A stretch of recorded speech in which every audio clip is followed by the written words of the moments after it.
सुप्रभात बच्चों। आज मैं आपके समक्ष आपकी पुस्तक क्षितिज का पाठ 8 प्रकरण क्या है हमारा आज का? कन्यादान। ये कविता है, इसके कवि ऋतुराज जी हैं।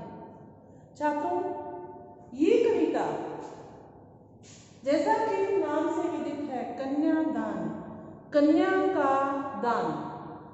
लेकिन कवि ने कन्यादान शब्द लिखा है कि शादी से जब शादी होती है लड़की की, तो कन्या पक्ष वाले लोग वर पक्ष के हाथ में लड़की का हाथ देते हैं और बोलते हैं कि हमने कन्या का दान दे दिया, हमने अपनी कन्या आपको दे दी। लेकिन छात्र, मेरे हिसाब से दान क्या होता है?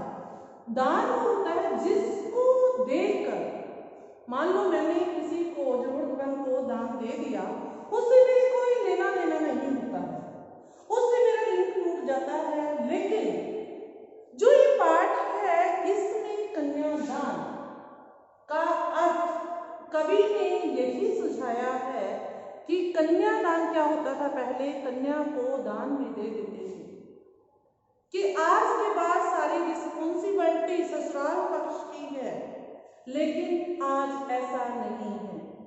आज लड़की स्वतंत्र है।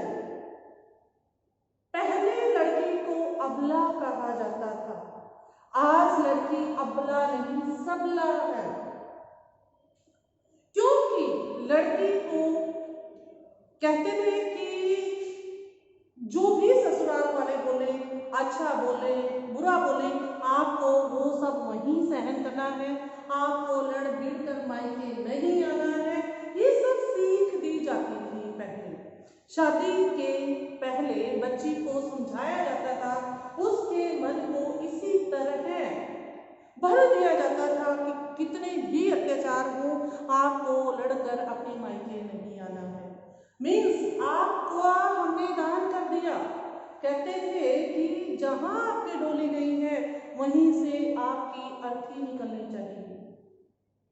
ये धारणा बनी हुई थी हमारे समाज में कि आप ये नहीं है कि वो अत्याचार किया भागकर मायके में आ जाइए। लेकिन ये उस समय की बात है छात्रों, आज ऐसा नहीं है।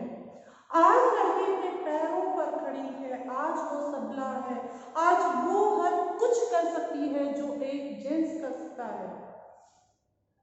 आज की जो वो माँ है, वो अपनी बच्ची को इस कन्यादान कविता के माध्यम से समाज में हो रही बुराई से किस प्रकार उसे बचना है, किस प्रकार की सीख दे रही है।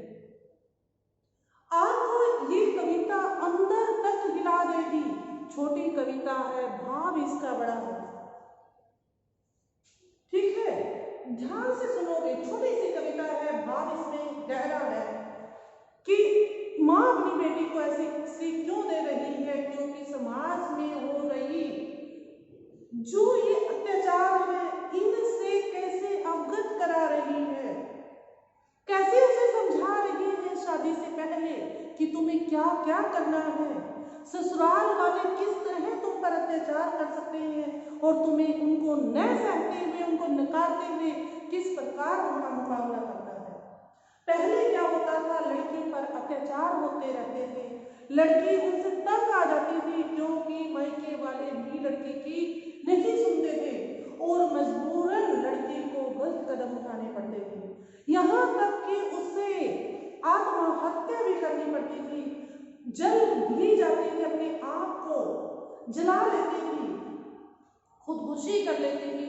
लेकिन आज की समाज की जो नारी है, वो अपनी बेटी को सही सीख दे रही है कि उसे उनसे लड़ना है, जो भी मुसीबतें आएंगी उनको झेलना है। और कैसे झेलना है, क्योंकि तुम बोली हो, लोग तुम पर अत्याचार करेंगे। ठीक है, वो समझा रही है कि शादी होगी, ये निश्चित है कि लड़की की शादी होगी, लेकिन तुम बोली हो, किस प्रकार सामना करोगी, ये सुनिए छात्रों। कन्यादान कविता के माध्यम से माँ ने कितनी अच्छी बातें अपनी बेटी को सिखाई है कि औरत का आभूषण आभूषण माने गए हैं और श्रृंगार के प्रसाधन माने गए हैं, जेवर और अच्छे कपड़े माने गए हैं कि औरत जितनी सज कर रहे उतनी अच्छी है। लेकिन माँ ने उनको भी किस प्रकार बेटी को समझाया कि ठीक है ये गहने पहने हैं, अच्छे अच्छे कपड़े पहने हैं, लेकिन इनके बावजूद आपको क्या करना है। सुनिए,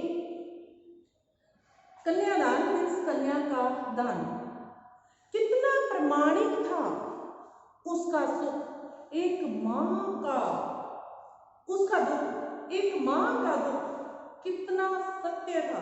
प्रमाणिक क्या होता है छात्रों? वास्तविक या सच्चा था कि लड़की को दान में देते वक्त जब अपनी लड़की को अपने घर से विदा करती है माँ, उसका जो दुख था कितना सच्चा था, कितना वास्तविक था, जैसे वही उसकी अंतिम कुंजी हो, क्योंकि माँ ने अपनी बेटी को बड़े लाड और प्यार से पाला था।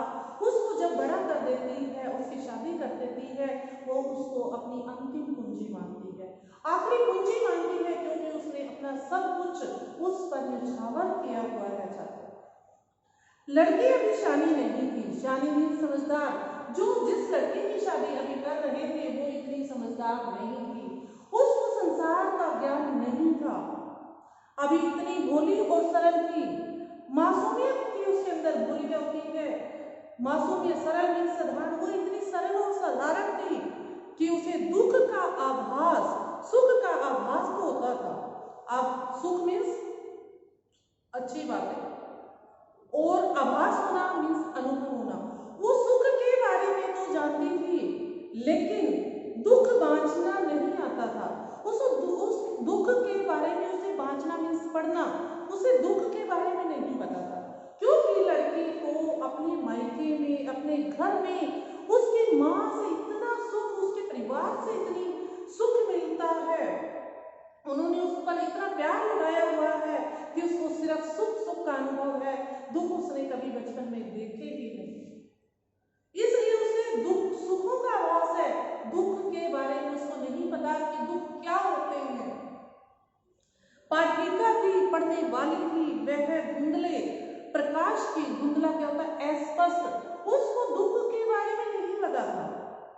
कुछ तुकों और कुछ लयबंध पंक्तियों की, जिस प्रकार जो पंक्तियां होती हैं उसमें लय में बनी हुई थी, मीन्स उसको अच्छाई के बारे में पता था, बुराई के बारे में वो नहीं जानती थी, उसको सुखों का अनुभव था, दुख के बारे में उसको नहीं पता था, दुख अस्पष्ट थे उसके लिए, धुंधले प्रकाश की तरह से।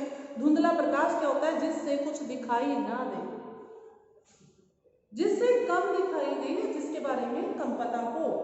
माँ ने कहा, अब माँ अपनी बेटी को क्या सीख दे रही है कि माँ ने कहा पानी में झांक कर मीन्स उसमें देख कर अपने चेहरे पर मत रिझना कि तुमने जेवर पहने हैं, सुंदर सुंदर कपड़े पहने हैं, जब कभी तुम अपनी परछाई देखो पानी के अंदर तो तुम अपने आप पर घमंड मत करना कि तुम सुंदर हो।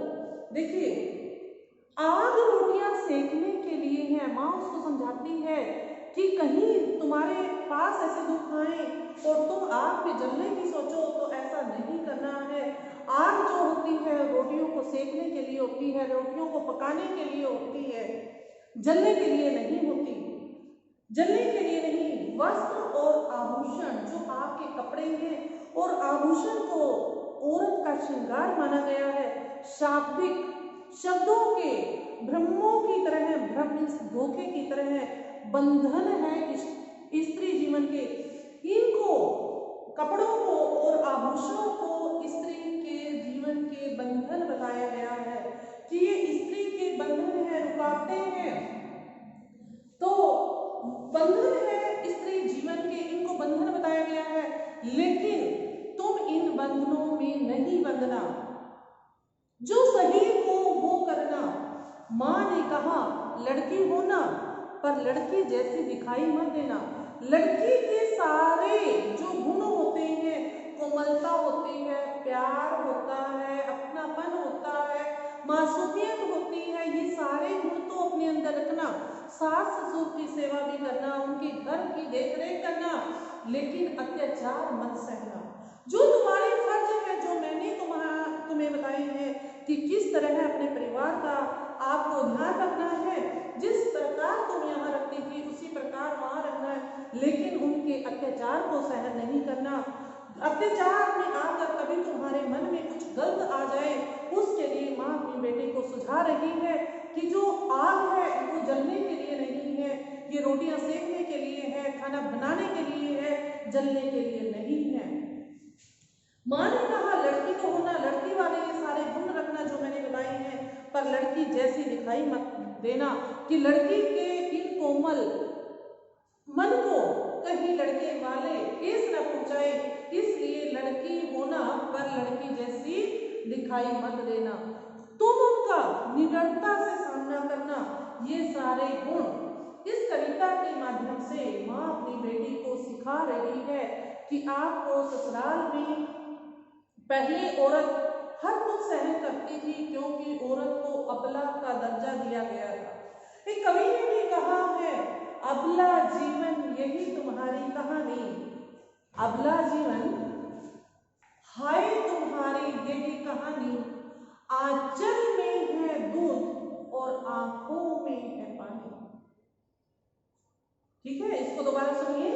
अबला जीवन हाय तुम्हारी यही कहानी, आंचल में है दूध और आंखों में है पानी।